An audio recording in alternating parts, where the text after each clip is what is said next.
Les Gabonais bloqués à l'étranger en raison de la résurgence du variant Omicron pourraient regagner leur pays. Un communiqué du ministère des Transports du Gabon a indiqué le 26 décembre 2021 les conditions de ce rapatriement. Ainsi, les ressortissants gabonais touchés par la décision du gouvernement d'interdire l'entrée des vols et passagers en provenance d'Afrique australe sont autorisés à embarquer dans les compagnies aériennes à destination de Libreville. À leur arrivée, ils seront soumis au contrôle sanitaire contre le Covid-19 et mis en quarantaine pour les personnes non vaccinées.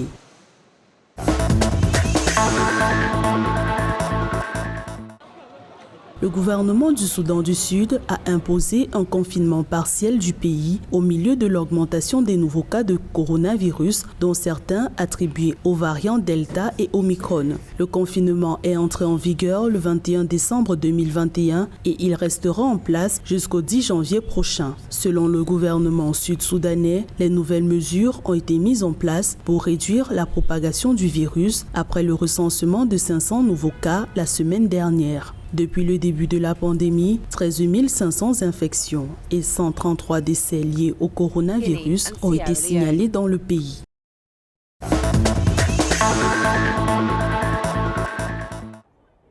Au Kenya, les vaccins de rappel contre le Covid-19 sont déployés depuis le 25 décembre 2021. Ils sont destinés aux personnes qui ont déjà terminé leur première dose de vaccin. Cette population qui a été entièrement vaccinée devrait recevoir une dose supplémentaire de vaccin AstraZeneca, Moderna ou Pfizer 6 mois après la fin de la série primaire, ont indiqué les autorités sanitaires kenyanes. Le pays prévoit de vacciner au moins 30 millions d'adultes d'ici la fin décembre 2022.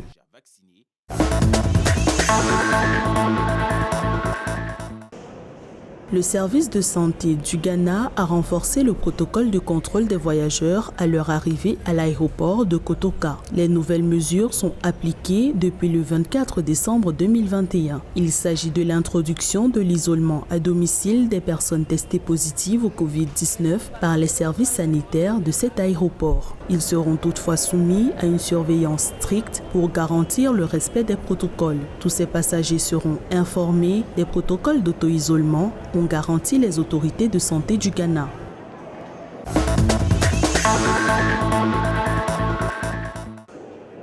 De nouvelles mesures seront imposées dès le 1er janvier 2022 à l'arrivée et au départ de Cotonou au Bénin. Le gouvernement béninois envisage de renforcer la surveillance de la circulation de l'infection. Ces nouvelles règles exigent des voyageurs, des acteurs du secteur du transport et de la population la présentation d'un test PCR datant de moins de 48 heures. Les équipes de police et de santé au sol procéderont à la vérification systématique des résultats des tests PCR des voyageurs.